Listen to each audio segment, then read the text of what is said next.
Hey there, welcome again to Peaceful's Corner. In the last episode, we came to the conclusion and we agreed that we're all taking this journey together. Today, I'll be giving you the pros and the cons. There are basic steps to everything in the world. Everything in the world has fundamental steps. You cannot read letter C without reading A and B, and you cannot count 3 without counting 1 and 2. Now, the first thing you do on your journey to becoming her is to identify who her is. Who is her to you? Who do you see yourself to be? Who do you think you are?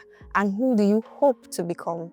These are questions you need to answer for yourself. And one funny fact is that nobody would answer these questions for you. And let me bust your mind. You know the answers to these questions. Sometimes we struggle to believe our own truth.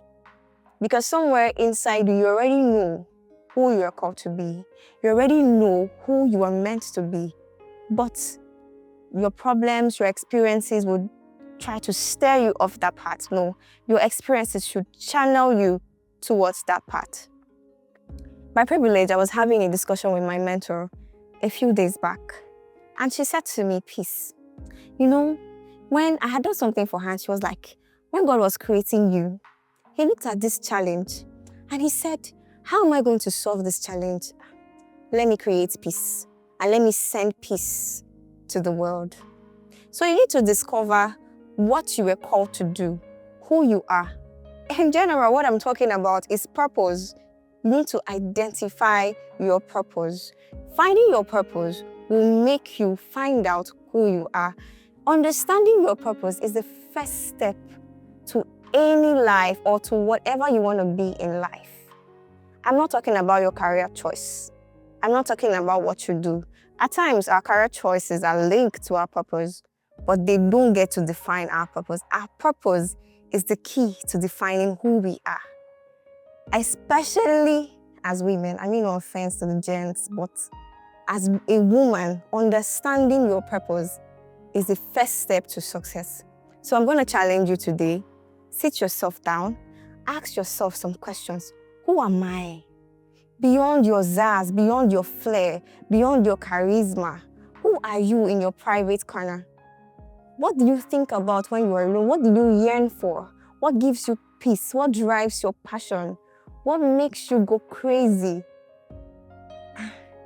I used to think that, in fact, I'm one person that has done all kinds of trade, all kinds of profession in a bid to find my place. I had to force myself to fit in spaces that were never meant for me, trust me. Even when I knew, girl, you're not supposed to be here. But I kept pushing. I just wanted to find somewhere to fit in. Until, see my amazing experience with God.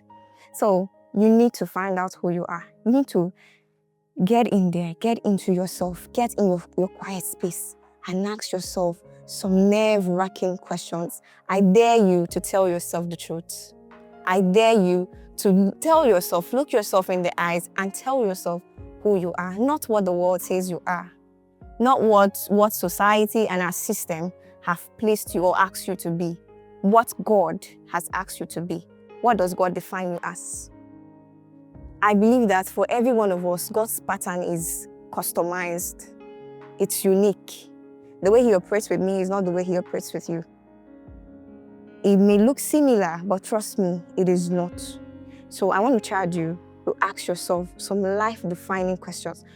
Those challenges that you're experiencing, you can start by thinking of a solution to them. It might guide you to your purpose.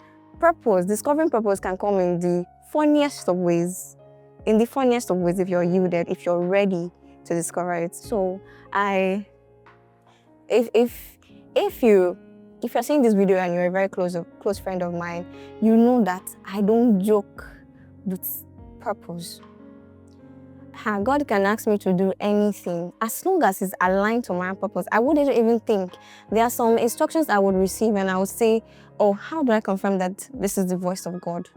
But there are some that I would receive and I would be so sure in my spirit because it is in line with my purpose. When I got the leading in my heart to start the Moses Peace Foundation, I did not just sit and start a foundation. Yes, I've always had a warm heart. I've always had this urge to be a voice for people. I've always had this urge to, especially women, you cannot bully a girl in my presence. You cannot even try to oppress her. Like, no, that's not gonna happen. And I would say I'm a bit hot-headed, so I've always had that drive. I've always had that inkling. But when God showed me my purpose, it was defined, it was refined. He did not just tell me start a foundation and start helping people or start helping women. He gave me an objective. And that objective, in solving or responding to that objective, I began to respond to my purpose and solve my own challenges, solve my own life issues, and at the same time be a blessing to others. So I'll tell you, you cannot ever become the woman that God has asked you to be or called you to be if you do not identify who she is. What is your purpose? Tell yourself some hard truths today. Sit yourself down. Aside my glam, aside my profession, who am I? What is my heart yearning for? You can be doing something and you think that you're in line with your, no, you're not. You can be doing something and you have some level of satisfaction. No, purpose doesn't give you satisfaction, it gives you fulfillment. So you need to ask yourself, dare to tell yourself the truth. Don't lie to yourself, because you know the answers to these questions. And only you can answer these questions. You can get leading from other people. They can steer you on the path. They can guide you. But at the end of the day, only you can answer this question. In our next episode, I'll be having a woman whose life is purpose. Whose life is purpose. And she'll be our first link to connecting with her. Thank you so much. I look forward to seeing you in the next episode. Bye.